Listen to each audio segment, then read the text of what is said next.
What are some problems we can have with our esophagus? You can get Bleeding. Ulcers? Or is that more in the- Not necessarily ulcers. We can have diverticula. We can have something called achalasia.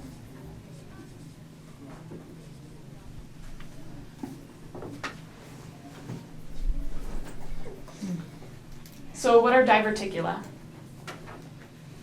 They're like little pockets, so like sucking at stuff in them. Good. They're kind of like the opposite of polyps.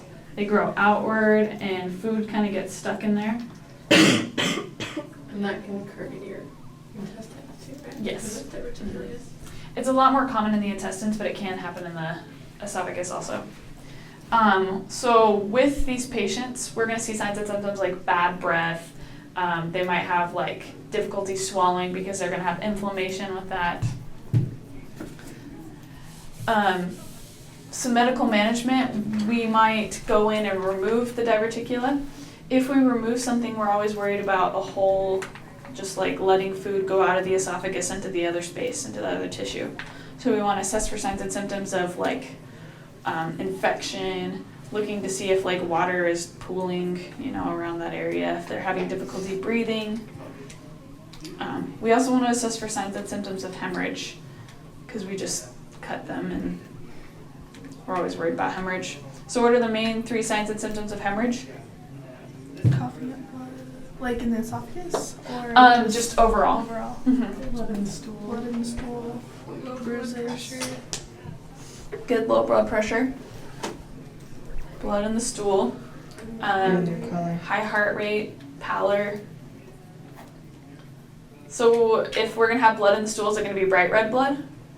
No, what is it going to look like? It's gonna be black. Good. Dark tarry stool, because it went all the way through digestion.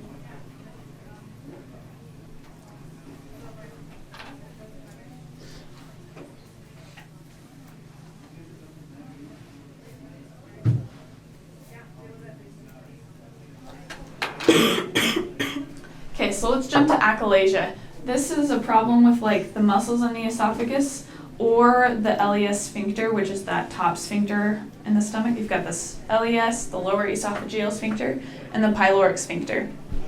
So here, either the sphincter won't open or these muscles up here won't stop contracting. So food, fluids, all get backed up into the esophagus. And that can hold up to like 1 liters of fluid and food. So we're at a serious increased risk of aspiration.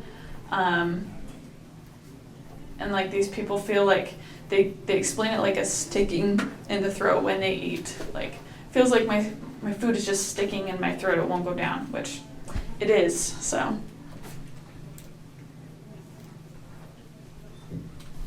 So what other things might we see with this patient? If none of their food is getting down into their stomach to be digested, what are we gonna see over long term?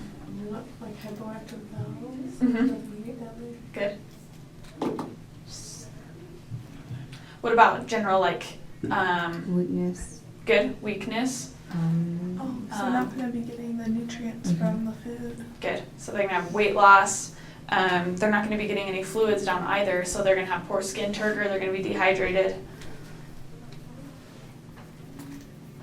So they just will they have like an appetite or they like lose it eventually? Cause They could have an appetite, but every time they try to eat, it just gets stuck.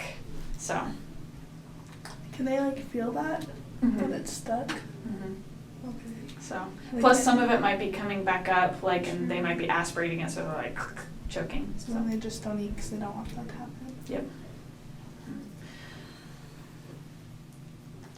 My question is, if you said that like a leader can be in their esophagus, right? Mhm. So difficulty swallowing, there's risk of aspiration or not? Yeah. Yeah, absolutely. What else? Like, what can we do if there's a liter of fluid in their esophagus? What do we do? We go in and aspirate it all out with an NG tube. Okay. So we just get rid of all of it, and then we go to our other medical management. We've got some drugs that we can give them that can kind of relax those if it's not super severe. You don't need to know any drugs for that. We can also go and take this like NG tube sort of thing and inflate a balloon that will relax these muscles. They'll like dilate them out, make them stretch out a little bit more. And that can help it too. So, What's the name of the balloon called? I don't know. Something with a balloon. You don't even know. It's okay. Maybe they'll use the Blakemore tube or whatever.